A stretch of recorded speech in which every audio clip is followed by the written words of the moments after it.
Méga Evolution est sortie il y a maintenant plusieurs semaines et ce qu'on peut dire c'est que la série cartonne mais elle a un très très gros problème. Aujourd'hui, on est dans les locaux de Sylphe TCG, notre petite boutique en compagnie de Elias. Ça va? Ça va très bien toi? Ça va, nickel. Aujourd'hui, on va parler d'un truc un peu bizarre. Un peu bizarre sur Pokémon. Parce que malgré que la dernière collection, et on va en parler, cartonne et marche très très bien. D'ailleurs, ce qui est un peu surprenant, sachant qu'on a Dracofeu qui arrive bientôt, bah, y a un petit truc qui est bizarre. Il y a quelque chose un peu bizarre sur le marché. Et on va en discuter tranquillement aujourd'hui. Comme d'habitude, les gars, n'hésitez pas à aller checker la boutique. Voilà, pour vos achats. D'ailleurs, n'hésitez pas à aller checker les protections, les gars, de notre partenaire Phoenix Shield. Regardez, petite protection là. Alors ça, on est sur des protections souples. Donc ça, c'est très simple. Ce qui est sympa, c'est que c'est des protections qui sont très abordables. Et bah, vous mettez votre collection dessus, ça bouge pas. Lorsque vous le mettez sur une étagère, etc., c'est vraiment carré. Surtout là où le scellage est assez fragile. Là, au moins, vous êtes sûr de ne pas avoir de soucis.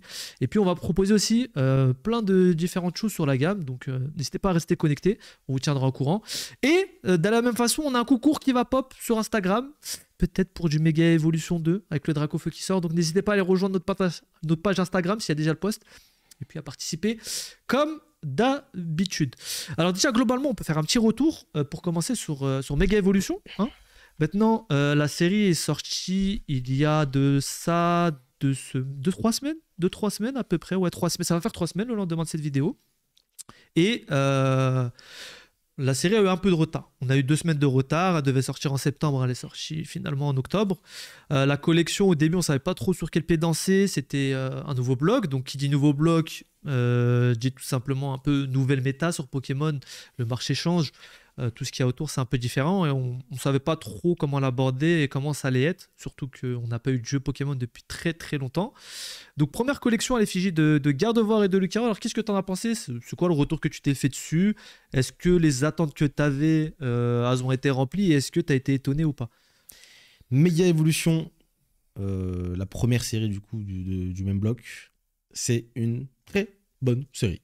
Moi, je trouve que c'est une série qui est assez ouais, homogène en termes de qualité. Il y a beaucoup de belles cartes. Je pense à la trilogie Bulbizarre, Florizarre, Herbizarre également. Je pense aux alternatives qui sont très belles. Je pense aux Gold qui sont très sympas. Je pense aux AR qui sont cool également. En termes de scellé, c'est plutôt joli. Je suis pas ultra fan encore une fois des ETB, on l'avait dit, mais je sais que beaucoup de gens ont aimé. Et apparemment, le Lucario a plus de fans que de Gardevoir. Bon, moi, je pensais pas. Je pensais que ce serait plus ou moins équivalent, voire même l'inverse. C'est que moi, ouais, j'ai vu qu'il y avait pas mal de gens qui voulaient le Gardevoir. Donc je pense que c'est kiff-kiff en vrai. Ouais. Moi, je pense que c'est kiff-kiff. Très bien. Mais en soi, pour une première série, on commence très très fort. Et pour moi, c'est à ouvrir, c'est un vrai plaisir également, cette série. Ouais, c'est clair. Ouais, je pense qu'elle elle a très bien démarré. Ce bloc a très très bien démarré. Et en plus de ça, la série est, comme on l'avait dit, sympa à ouvrir. Franchement, t'as beaucoup de cartes qui sont cool. T'as du Bulbizarre, t'as du Lucario. En fait, ce qui est cool, c'est que t'as pas mal de générations. T'as autant la première que la troisième que la quatrième. T'as vraiment des choses assez sympathiques. Bon, la deuxième, elle est souvent absente. Ça, on verra un jour quand ils sortiront quelque chose là-dessus. Mais globalement, je pense que c'est une série qui peut plaire à beaucoup de gens. Vu que voilà, c'est un peu toutes les générations. Et en plus de ça, Méga Evolution, quand même, c'est aussi un moment XY où Pokémon, ça a cartonné pas mal à l'époque. Autant en stratégie, il y avait eu plein de nouveaux trucs. Ils avaient lancé plein de projets à l'époque. Et XY, d'ailleurs, ça avait pas mal cartonné. Ça sera aussi le sujet d'un prochain podcast sur Sylph. Donc, n'hésitez pas à vous abonner, les gars. Et donc, bon, on sait que les Méga Evolutions, ça plaît de manière générale. Maintenant, on sait que Dracofeu, ça allait sortir pas longtemps après. Mais pour le coup, Dracofeu n'a rien entaché à Méga Evolution. Ça a quand même très bien marché. Les rayons sont plus ou moins vite des ETB. Les tripacks partaient aussi assez vite. Chose assez particulière que j'ai vue cette fois, que j'ai pas vu les autres fois, c'est qu'on a eu plusieurs restocks. Je sais qu'il y a des... Alors surtout la Fnac, qui recevait de temps en temps des ETB par-ci par-là, 2-3, ou des tripacks qui avaient des restocks ou des blisters et tout. Donc la livraison chez eux ne s'est pas fait en une seule fois. C'est aussi ressorti dans certains qui jouaient certains trucs. Donc, stratégie un peu différente. Je sais pas si c'est Poké Company ou si c'est tout simplement les magasins qui ont fait ça. Donc, les franchises. Mais voilà, assez intéressant de voir ça. Par contre, comme on l'a dit, les cartes sont super jolies. Mais le scellé, moi j'étais assez étonné parce qu'au début je le voyais partir bon, un peu cher, 110 euros, etc. Je me suis dit que ça allait baisser. Au bout d'un moment, comme toutes les collections en soi, hein, tu sais, même noir et blanc, quand c'est sorti, alors que c'est une très belle collection, au début on était aux alentours des 90, etc. Après c'est un peu baissé. Même aujourd'hui, tu peux en trouver à 75. Voilà, c'est comme ça, c'est le marché. Mais cette collection-là, elle est assez solide en termes de valeur en fait. Au début, bon, on retrouvait en fonction des points de vente entre 55 pour le moins cher, ça c'est la Fnac, jusqu'à 70-75 pour les ETB. Et aujourd'hui, elles sont à 85, enfin, entre 80 et 90 en fonction de Lucario, Gardevoir, etc. et des différents sites. Mais voilà, là où je pensais moi que ça allait un peu baisser à la sortie, ce qui est normal, finalement, ça reste assez solide sur les appuis au niveau du CD. On a aussi des displays qui se retrouvent aux alentours des entre 250 et 280, ce qui est quand même assez cher, hein, on va pas se mentir pour une display de 36 boosters. Mais ouais, globalement, assez étonné du prix du scellé sur cette collection-là. Je pensais que les gens allaient se calmer justement parce qu'il y a Dracofeu qui arrive pour gagner un peu d'argent, pour faire des meilleurs coups, mais pas du tout finalement. C'est ça. Ouais, franchement, ouais, c'est vrai que c'est étonnant. C'est ce qu'on avait dit nous, qu'on pensait que ça allait pas non plus ultra. Bien marché. Ouais, bien marché. Enfin, bien marché. Ça allait marcher correctement, mais Ouais. sans plus. Pas autant que ce qui a lieu, moi je trouve, et dans la montée des prix qui est assez direct. À voir si ça va pas peut-être baisser un petit peu dans les mois à venir. On verra. De toute façon, ce qu'il en est, il y aura sûrement du restock ou du reprint. Je pense dans les quelques... Après, ça fait un moment, on n'en a pas eu hein, du reprint. En fait, sur les séries récentes, est-ce qu'on a vu du EV8 ressortir? Non. Du EV9, on a vu un peu ressortir du EV9. EV10, c'est un peu particulier comme c'est bizarre EV10. Hein. J'ai l'impression qu'il y a un peu de stock qui sort, mais pas beaucoup. Je sais pas si c'est des restes ou si c'est. Mais c'est vrai que c'est un peu. Elle est bizarre la stratégie là, c'est un peu particulier quand même. Hein. EV10, ça ressort un peu. Donc ouais, peut-être. Bon, on verra. Au compte-goutte, ça ressortir un peu, mais bon. Je sais pas c'était comment en termes de stock ME01 par rapport peut-être à EV10 ou. Je crois qu'on en avait un peu moins, nous, je sais. Je crois qu'on avait. Nous, on avait 25% de moins que ce qu'on a d'habitude. Après, les autres, j'avoue que je sais pas du tout. Ah si, quand même, j'ai vu qu'il n'y avait pas de stock. Moi, la Fnac, par exemple, où je vais d'habitude, je sais que pour noir et blanc, sachant que c'était deux collections distinctes, mais bon, c'était des stocks un peu rassemblés, ils ont environ entre 60 et 70 ETB la plupart du temps. Là, il y en avait genre 50, je crois, de mémoire. 50 ou 43, je sais plus. Étonnant, du coup, parce que généralement, les débuts de bloc. Ouais. On censé avoir un petit peu, envoyer un petit peu la patate, quoi. Surtout qu'il y avait le jeu Pokémon Z en face qui sortait aussi en même temps. Tu vois, il y a une synergie quand même intéressante. Donc c'est assez étonnant quand même qu'il n'y ait pas tant de stock que ça, parce que c'était problème d'imprimerie. Je sais pas, voilà, est-ce qu'ils n'ont pas assez de capacité. Le reprint d'origine perdue qu'on voit pas mais qui est là. qui prend les machines. Non mais moi j'arrive pas à comprendre. J'arrive pas à comprendre comment ils font pour moi c'était vraiment la série. Je pensais qu'on allait être vraiment immergé voilà, par moi aussi, à fond, on allait retrouver, on le disait même dans, je crois, je sais même pas si c'était en podcast ou hors podcast, mais je crois qu'on le disait aussi en podcast, les ETB, on pensait qu'on allait pouvoir les retrouver encore en magasin pendant un petit moment et tout, mais finalement ça n'a pas été tant le cas que ça. J'ai l'impression que le jour de la sortie il n'y a plus rien nulle part, plus ou moins. En tout cas en région parisienne il n'y a plus rien, ça c'est clair et net. Donc il n'y a vraiment plus rien au niveau de ces ETB là, et justement ça a un lien avec du coup ce que je vous disais, le gros problème de cette collection, alors problème avec des grosses guillemets bien sûr, hein, vous comprenez, c'est que bizarrement les cartes à l'unité pour moi ne valent rien alors que la collection est superbe. Alors pourquoi je dis ça? Parce que si on fait le comparatif avant, là on va avoir des foulards de folie et on a du scellé qui est très cher, donc ça coûte cher d'ouvrir. Mais on a des cartes par exemple du Lucario Full Art ou du Exprime Full Art qui sont des magnifiques, hein, les nouvelles Full Art avec la texture, etc. et derrière la pré-évolution. On va être sur 5 balles pour un Mega Exprime Full Art. Quand t'as une display qui est à 260 €, on va être sur 13 € pour Lucario. Même le Bulbizarre qui je pensais allait péter, il est genre à 25 €. Le Bulbizarre AR. Ah ouais? Ouais. Donc étonné. Alors tant mieux pour les gens qui veulent acheter à l'unité bien sûr et faire leur collection. Mais assez étonné par ça, sachant que les cartes sont superbes. On a bien sûr les alternatives qui cotent toujours. On a le méga gardevoir alternatif avec toutes les pré-évolutions à 220 €. Carte magnifique. On a tout ce qui est Florizard, Lucario autour des 160, voilà, pour vous donner un peu une idée des prix. Enfin, Lucario, Florizard tout seul, je crois, il est à 130, quelque chose comme ça. On va descendre à 90 sur l'Absol. Enfin, voilà. Il y a à boire et à manger au niveau des alternatives, on a un peu de tout. Après, une alternative à 220, c'est relativement cher quand même, hein, c'est honorable, on va dire. Mais vu ouais, le prix du scellé, je m'attendais vraiment à ce que ça soit plus cher. Alors, est-ce que, justement, c'est pas cher parce que les gens ont beaucoup ouvert? Je pense que peut-être c'est un élément de réponse, hein, honnêtement. C'est possible. Si le C'est marché est possible. inondé de cartes, forcément. Là où, par exemple, sur noir et blanc, si tu fais le comparatif, j'ai vu qu'il y a énormément d'AR qui coûtent 30, 40, 50 euros. Il y a tellement de cartes aussi, rares, super C'est rares, ça. ouais, que t'es obligé de. Enfin, le prix, ça me paraît logique, quoi. Il y avait quelque chose d'assez logique de. En fait, il y a tellement d'AR différentes que si tu vas acheter une AR précisément, bah, elle tombe moins de façon globale, donc elle va monter forcément. Donc, ouais, effectivement. Mais c'était quand même pas mal dispo en magasin. Tu vois, même aujourd'hui, il y en a C'était certains, pas leur mal baisse dispo en magasin. du C'est noir et vrai. blanc. C'est vrai. Donc, ouais, ça m'a étonné. Ça m'a étonné, mais je pense que c'est une preuve aussi que les gens ouvrent un peu. Dites-moi ce que vous en pensez, vous aussi, dans les commentaires à ce niveau-là. Mais j'ai été ouais, pas mal étonné par tout ça. Alors, Dracofeu, là, qui va arriver. J'avoue que je suis assez perplexe. Je suis assez perplexe parce que moi, dans ma tête, c'était scripté. Je me disais que les gens avaient pas de trésorerie infinie, allaient attendre et qu'on allait être un peu plus tranquille. Ça a été le raz-de-marée finalement. On a le jeu qui vient de sortir là, mais du coup qui est sorti après la collection. Qui est sorti après la collection. Donc ME02 qui va arriver là. Et est-ce que ça va être pareil ou pas? La collection va être toute petite en plus. Il n'y aura Oh, ça pas va. grand-chose à voir. Ça va évidemment cartonner. Je m'en fais pas. Je pense que ça va beaucoup cadenceler, plus que pour Mega ME1. Bon, ça va beaucoup cadenceler, ça va beaucoup moins ouvrir.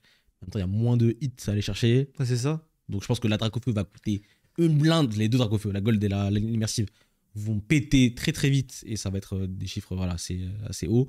Le reste, genre je sais pas, méga Sharpedo, méga. Que sais-je, voilà, ça va être un peu moins. On verra bien, hein. Ouais, tant mieux après, hein, ça fera des cartes sympas. Par contre, je pense que du coup, faire le full set de la série, ça va être assez facile, sauf pour la Dracofeu. Du coup. Le Dracofeu, là, je crois, au Japon, il est à 500 euros. Très très cher. Très très cher. Et la Ouais, Gold encore pire. Pour une carte japonaise, j'avais jamais vu ça depuis le Lugia Ouais. alternatif de épée bouclier. La carte est magnifique aussi. Ouais. La carte est magnifique. Carte C'est est abusé. incroyable. Mais C'est abusé. c'est vraiment c'est assez. Alors, mais les golds mis de côté de début de bloc, hein, parce que les golds, c'est encore autre chose. Parce que une gold, c'est une sur 1200 boosters. Donc, si tu as deux golds dans la série, c'est. En gros, pour en avoir une précise, c'est environ une tous les 2400 boosters, ce qui est juste dingue. Mais en mettant ça de côté. La dernière fois, c'était Lugia. Lugia, il avait une histoire particulière parce que c'est Lugia, parce que son créateur est mort, il y a eu l'histoire, etc. Et la carte aussi est magnifique. Il y a très peu de cartes de Lugia. Donc, il y avait une petite histoire, une petite aura, même si après, elle a baissé. Il y avait beaucoup de manipulations autour, etc. Donc, je suis assez étonné que la carte qui cote le plus de mémoire depuis cette Lugia-là, et qui soit pas un peu spéciale, genre monochrome ou avec une rareté un peu spécifique, vraiment une alternative, qui cote autant, bah, ça montre aussi que Dracofeu, c'est un peu le patron, comme on le disait, hein. Comme d'habitude. C'est un peu le patron, hein, même au Japon. Là où, dans le top, il y a Dracofeu sur les 20 Pokémon les plus appréciés. Mais c'est pas le premier, quoi, hein. Je C'est crois pas le qu'il premier, c'est est pas le premier, 12e. Ça reste un Pokémon qui est très très apprécié. On le constate encore une fois dans les jeux récents, hein. Épée bouclier, le champion, le dernier champion, le mec le plus chaud, c'est Dracofeu, son Pokémon Star. Dans Zelda, je vais pas spoiler, mais un dresseur assez important, il a un Dracofeu. Ok. Tu vois, c'est quand même un Pokémon qui reste emblématique pour les gens, même au Japon. Donc ça m'étonne pas. En vrai, ça m'étonne pas et la carte est particulièrement belle. Donc en fait, c'est logique pour moi que. Enfin, c'est logique. Je sais pas si c'est logique qu'elle soit aussi chère, mais en tout cas, ça ne me choque pas pour autant. Ce qui me choque un peu plus, c'est plus les Gold, où je t'avoue que même malgré la rareté, elles sont vraiment chères. Ça mais prend chères bien, de hein. fou. Ça me paraît La bizarre. Dracofeu, je sais plus à combien, j'avais regardé il y a quelques semaines. 700 La dernière fois que j'avais €. regardé, c'est 700 $. Je pense qu'il a un peu baissé depuis. C'est ça, donc mais, c'est énorme. C'est une folie. C'est une folie. Bon voilà, mais ME2, je pense que ça va cartonner, hein. Il y a l'UPC, C'est sûr. les ETB. Moi, ce que je me demande, c'est est-ce que les cartes vont être aussi abordables que sur ME0? Moi, je pense que ME02, ça va être le jeu du scellé. Là où les gens, certes, il y a des gens qui vont forcément garder scellé, je pense qu'il y a aussi beaucoup de gens qui ont ouvert. Parce que tu as aussi moins ce truc de. Je vais garder, ça va forcément coter, vu que c'est pas Dracofeu, c'est pas machin. Peut-être aussi les gens croyaient moins la collection en termes de scellé. Les gens qui investissent ou voilà, qui font ce genre de choses. Donc, ont moins acheté, on laissait plus les gens ouvrir. Et du coup, ce qui a fait que les cartes ont. Moi, je pense que ont le un peu meilleur baissé. plat pour faire cette collection, si vous voulez Enfin, le full set ou le master set, ce que sais-je. Je pense, hein. On verra bien. De toute façon, on va analyser ça quand ça sortira. Hein. Mais je pense que acheter à l'unité les cartes, à part la Dracofeu qui va être super cher, ça c'est sûr. Je pense que c'est pas déconnant. J'imagine mal, malgré que ça va peut-être pas être très très ouvert, je pense pas que. Parce que finalement, les autres alternatives sont pas si hype que ça. Il y a la Plumeline, mais elle sera dans l'UPC. Ouais. Donc ça va vachement faire baisser le prix. En vrai, Et toutes les autres, collections de Drac, elle est un peu Lockpin, vide, hein. machin, etc. C'est pas des Pokémon où je pense où les gens vont, tu vois, vont se ruer dessus forcément. bien sûr, bien sûr. Moi, je pense que un petit full set, ça peut se faire à l'unité. Et rajoute le Dracofeu. En dehors du Dracofeu. Voilà, le Dracofeu, ça va être bien. C'est juste Les ça. deux, en dehors des droits Les et deux Dracofeu. Mais Ouais. en dehors de ça, les autres cartes, je pense pas qu'il y a une carte vraiment autre. La Aurore, pas spécialement, je pense pas. Non, il n'y a pas d'autres alternatives de grosses cartes. Non, il y en a pas. pas. Dracofeu. Il n'y a pas d'Ectoplasma du coup. Putain, décidément. Genre, je trouve ça fou.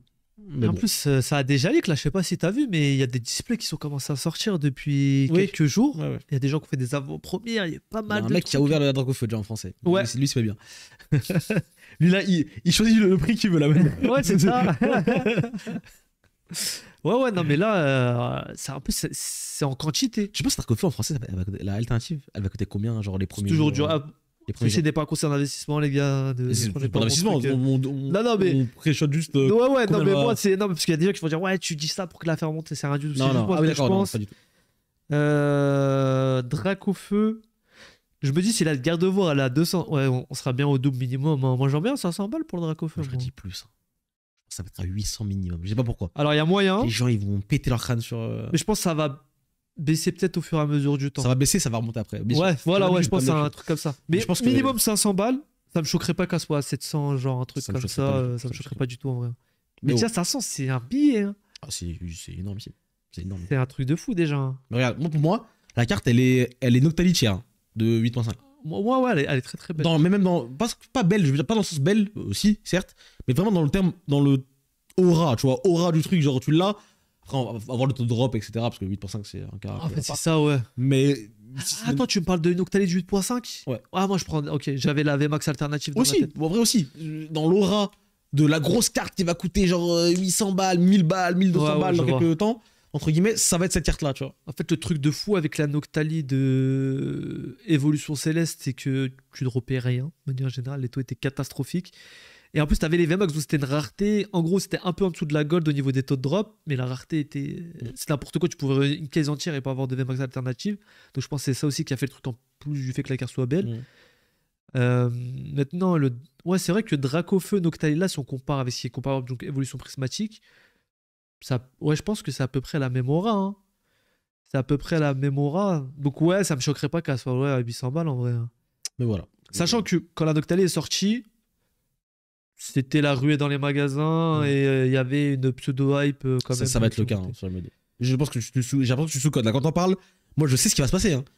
Il y a méga Dracofeu X sur tous les items. Les gens, ils vont devenir fous. Ils vont devenir fous. Tu vois, J'ai l'impression que la façon de consommer des gens, elle a changé. Je sais pas, c'est bizarre. Dernièrement, j'arrive plus trop à comprendre comment ça fonctionne. Dis-nous dans le chat hein, ce que vous en pensez. Mais ça me Moi, je pense que ça va évident, cartonner quoi. aussi, mais de là à voir le truc qu'on avait avec l'évolution prismatique, la bagarre dans les magasins, tu sais, tu vois, t'as vu sur TikTok et tout, t'avais plein de vidéos. Pour moi, ça va être équivalent. Bah, équivalent. Oui, non, si, pour moi, ça va être équivalent. Ça va être équivalent pour toi En fait, l'item, je crois. Qu'est-ce qui faisait que 8.5 les gens ont fait ça? En vrai, il y avait le côté God Pack, ok, certes, mais t'avais le côté scellé. Les gens savaient que le TB elle va se revendre, machin, temps, machin et tout. Donc les gens sont partis se battre pour aller chercher leur pain. Ouais. Ça va être exactement pareil là. Parce que c'est Dracofeu dessus. Et tout le monde sait de ça, la mèche de V3, il a pété, machin, etc. Là, t'as Dracofeu. Et en plus, c'est méga Dracofeu X, qui est très apprécié, qui a jamais eu d'item comme ça, entre guillemets, avec Dracofeu dessus comme ça. C'était un ouf. Et à l'UPC, le même jour. Parce que oui, ça n'a pas été repoussé par rapport jusqu'à Nouvel Ordre, ça n'a pas été repoussé comme les rumeurs le disent. C'est-à-dire le même jour, tu peux choper ton ETB, Ouais, ça, c'est une folie. ton UPC, sûrement d'autres items, ça, si tu veux ton c'est une tripack, ton machin, etc. Tes blisters. Et c'est bientôt, hein. Et c'est bientôt, les gens, C'est dans je te jure, deux semaines, là. mais c'est obligé que les gens vont aller se battre. Ne vous battez pas, s'il vous plaît, ne faites pas ça. Soyez civilisés. Voilà, soyez civilisés, ne ramenez pas vos pauvres darons dans la queue, on vous voit. Mais, je te jure, ça va être n'importe quoi. Et en fait, ça va forcément en pâtir sur la carte, du coup, sur l'alternative et la gold de Dracofeu. Parce que justement, si les gens se battent pour les items, logiquement dans la tête des gens, ça veut dire que la carte, elle va valoir. Donc c'est le top hit. En fait, vu que c'est le seul aussi top hit, top hit, avec les deux goals, enfin les deux Oui, dragons. oui, les gens vont ouvrir pour ça. Ça fait un peu voix du maître-like, mais en moins pire. Hein. Parce que voix du maître, en gros, t'avais que le Dracofeu Shiny et t'avais un autre. Bon, là, j'abuse, hein, j'extrapole beaucoup. Mais c'est pour ça que moi, aussi, vrai, si, t'avais le Dracofeu sur le TB. Bon, c'était le Gigamax. Ouais, voilà. justement, là, c'est le Dracofeu. C'est le premier Dracofeu, méga Dracofeu X. Ouais, c'est le premier. Il est trop apprécié des gens. Non, c'est. Ah, ça va être exceptionnel, je pense. Hein. Moi, je sais que ça. Waouh. Mal au crâne, carrément. J'ai déjà mal au crâne. Putain, j'allais dire un truc, ça m'est sorti de la tête. Putain, oui, évidemment, les précommandes arrivent sur le site. Bien sûr. C'est ça qu'on a pas dit forcément. On est une boutique. Je rappelle, voilà, on est une boutique. N'hésitez pas, les gars. Et je dis pas ça parce que je veux que vous ayez. Parce qu'en fait, quoi qu'il arrive, je sais que ça va sold out. Oui, ça va se vendre. En 30 secondes. Mais c'est mieux que ça soit les gens qui nous suivent régulièrement qui en profitent que des gens qui passent au hasard. Quoi. Bien sûr, bien sûr. Donc c'est plus cool. Donc n'hésitez pas à les check, les gars, si c'est en ligne ou pas. Oui, j'allais dire ME01, pour revenir dessus. Pour moi, la collection est vachement mieux que ME02 en termes de cartes, de trucs. Pour moi, elle est clairement au-dessus. Genre, elle est vraiment clairement au-dessus. Maintenant, le constat, c'est qu'elle n'a pas souffert de ME02. Moi, j'attends de voir. En fait, je sais pas comment les gens arrivent à suivre, honnêtement. ME01 et ME02, il va falloir sortir de l'argent. Hein. Je me dis, ME03 qui est censé être avec Zygarde, on va voir comment ça se passait, mais je commence déjà à me poser des questions sur la suite. Hein. On verra pour la suite. Déjà, le présent, c'est que ME1 est un succès, que ME2 sera, pour moi, 100% un succès. Ouais, ça c'est sûr, ça c'est clair. Ça. C'est pas de question à se poser. Parce que ME3, voilà, c'est encore un peu loin, on n'a pas encore vu la série, on a vu une carte, on n'a rien vu. Donc on verra ce qu'il en est. Peut-être qu'il y aura comme des belles cartes à chercher. Hein. Peut-être, voilà, malgré que ce soit Zygarde en effigie. Ouais. Bah écoutez, je pense que la suite va être palpitante avec ce qui va sortir. On va voir un peu ce que ça va donner, mais honnêtement, je sais pas comment Pokémon fait pour fonctionner aussi longtemps quand même. Donc, on a eu d'ailleurs les leaks qui se confirment, dont on a parlé la dernière fois.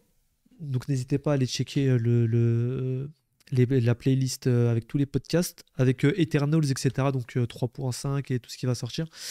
Donc ça a l'air pas mal du tout ce qui va arriver. J'attends de voir. Et puis on a fait un peu le tour. Donc ME01, succès, mais un peu mitigé au niveau des cartes. Donc à voir, seulement le CL est monté, à voir comment ça va s'articuler dans le futur. Et puis voilà. Je pense qu'on peut s'arrêter là pour ce petit podcast. Les gars, c'était Elias et Moha pour Sylph TCG. N'hésitez pas à aller checker la boutique, à acheter tout simplement votre petite protection, vos petits sleeves, etc. Ça fait plaisir. Et puis on se dit à la prochaine. Prenez soin de vous. Abonnez-vous. Ciao, ciao. Salut.